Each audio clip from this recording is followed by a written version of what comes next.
আসসালামু আলাইকুম বন্ধুরা, কেমন আছেন? আলহামদুলিল্লাহ, আমি ভালো আছি। আজকে আবার একটা ভর্তার রেসিপি নিয়ে আসলাম। এখানে কিছুটা ধনেপাতা নিয়েছি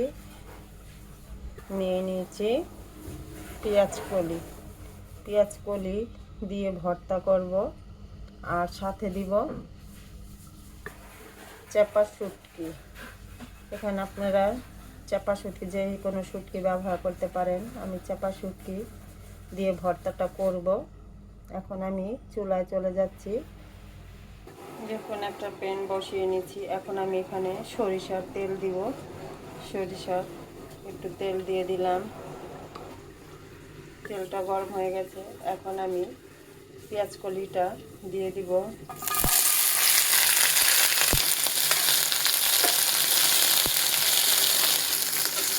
পেঁয়াজ কলিটা ভালো করে ভেজে নেব।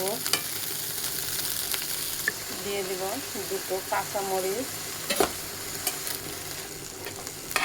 পেঁয়াজ কলির পাশে দিয়ে দিব ধনিয়া পাতা।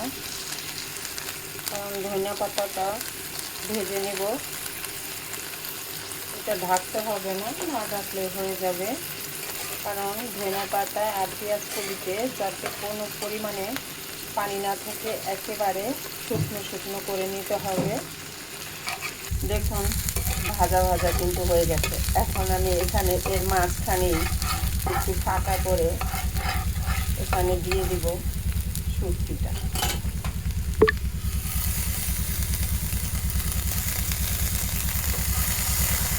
দিয়ে দিব 5 কোষ রসুন।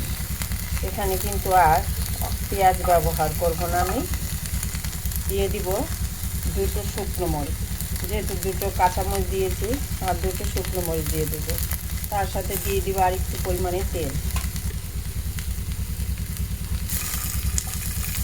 দেখুন, শুটকিটা কিন্তু গলে গেছে। এখন আমি সবগুলো দিয়ে একসাথে নেড়ে চেড়ে নেব।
দেখুন, একেবারে ভাজা ভাজা হয়ে গেছে।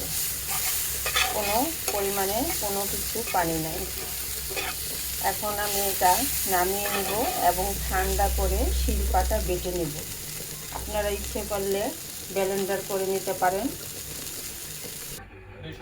দেখুন, হয়ে গেছে আমার পেঁয়াজ কলির ভর্তাটা কত সুন্দর হয়েছে। এই ভর্তাটা কিন্তু অসাধারণ লাগে, খুবই খেতে ভালো লাগে।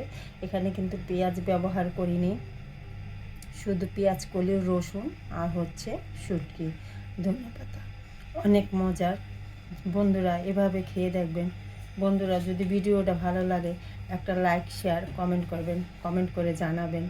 এবং বন্ধুরা যারা নতুন দেখবেন তারা সম্পূর্ণভাবে ভিডিওটি দেখে আমার চ্যানেলটি সাবস্ক্রাইব করে দিবেন।